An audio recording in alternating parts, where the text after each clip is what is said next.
Hiya, my name is Car, and I'm gonna go over the sign test, the matched sign test, and the Cohen's D effect size.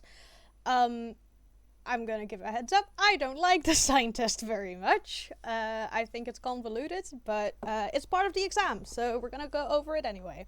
The Cohen's D, I didn't know where to put it in like this video series, so I just decided to pull it with the sign test. It is relatively easy. There's a few different versions of it, but I'll walk you through it and like why we have it, that sort of thing. But that is for later. Now we're gonna go over the sign test. So why do we use a sign test, the matched sign test? Well, if we have a distribution or a sample that is not normally distributed, we can't do a regular t-test or z-test because we always assume that our sample or like our proportion is going to be normally distributed.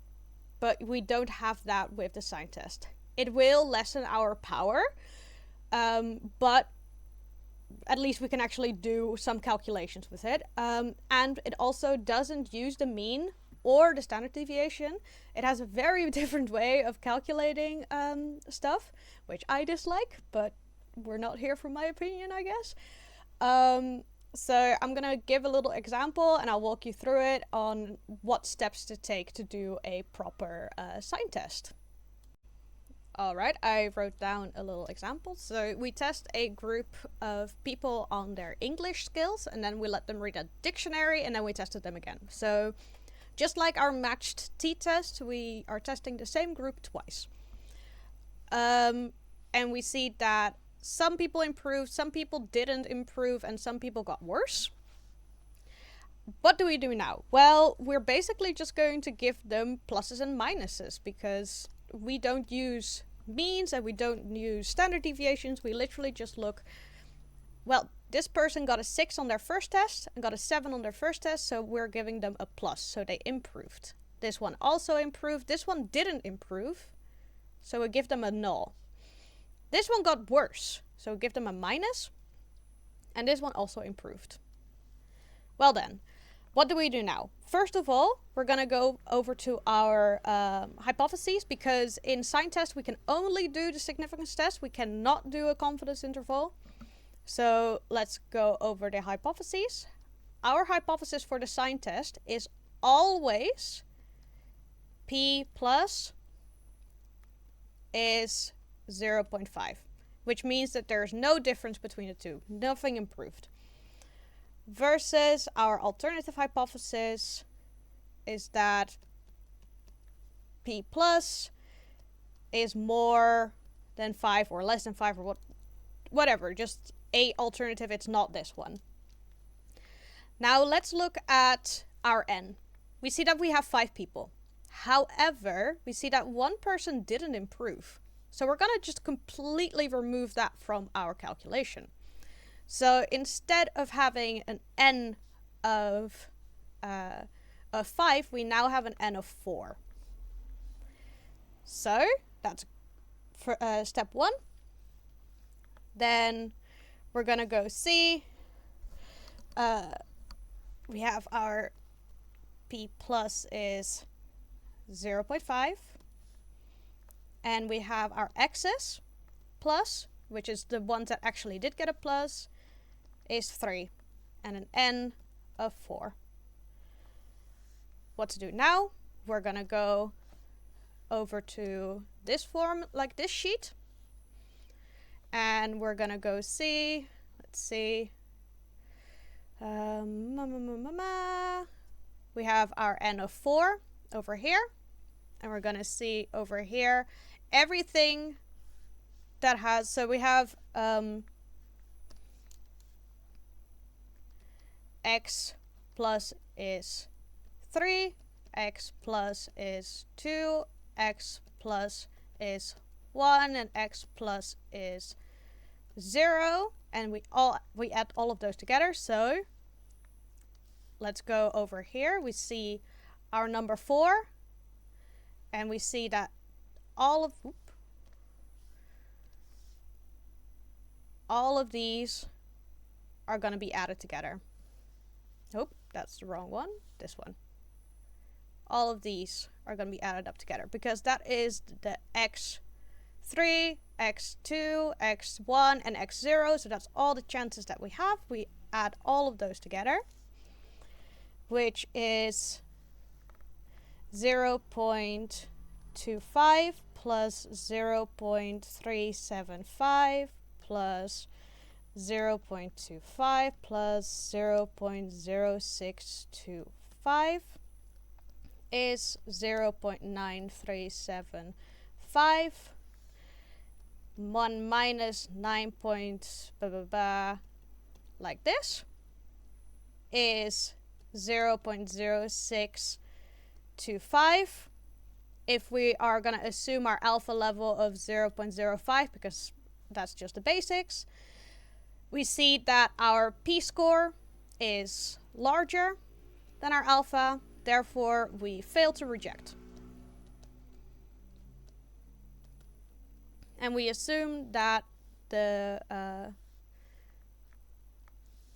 null hypothesis is correct. I do not like the sign test at all. I think it is a garbage test.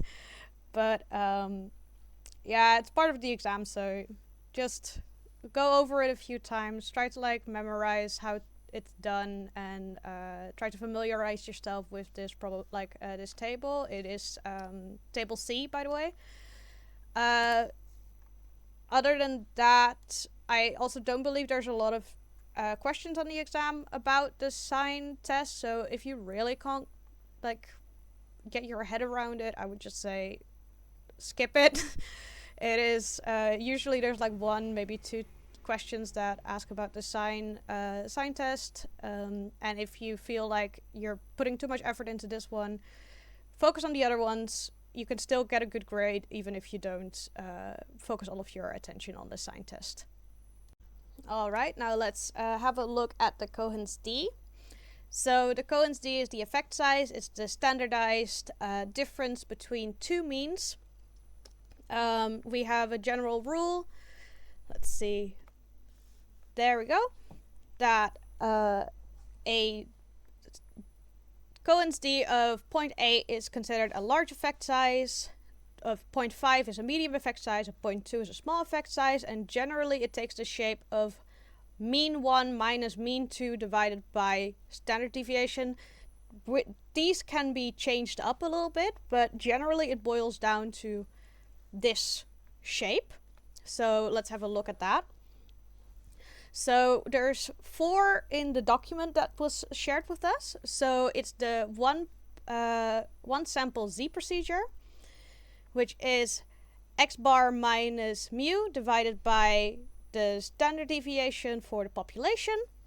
Then we have the t-test, which is the x bar minus mu divided by the sample standard deviation.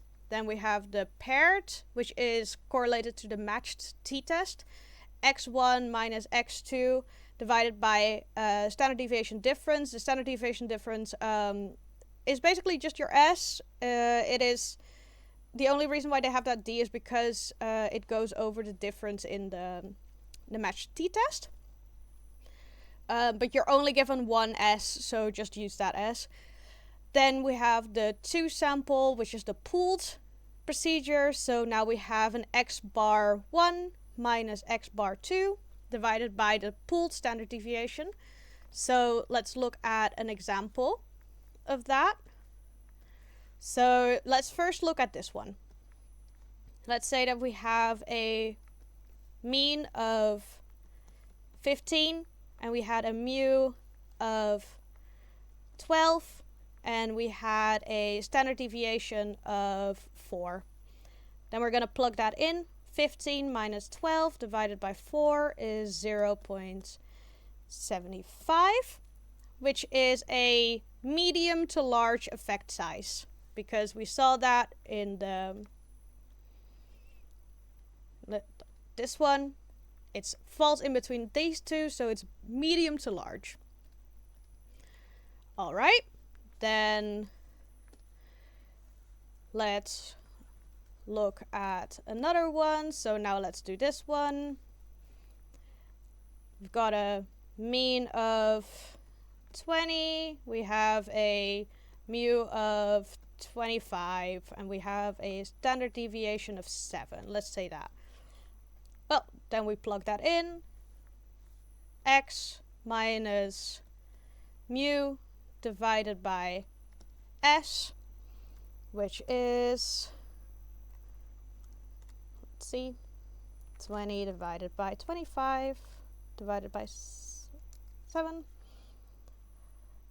It is 0.71 because your D can never be in a negative, so just ignore if there is a minus there, which is once again a medium to large effect size.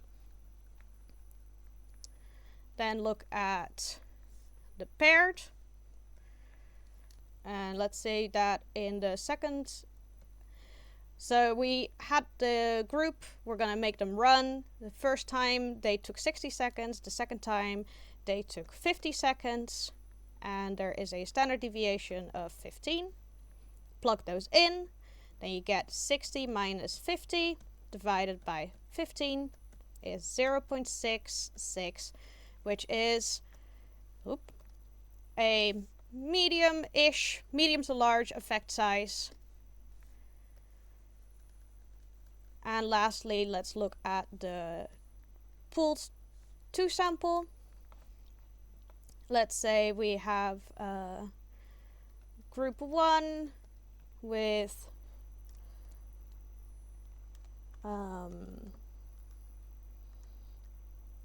let's say group 1 has 60 and group 2 had a score of 40. Alright, so we had our group 1, which is going to be given a score of 60, and group 2 who has a score of 40, and we have the pooled standard deviation, which was 25.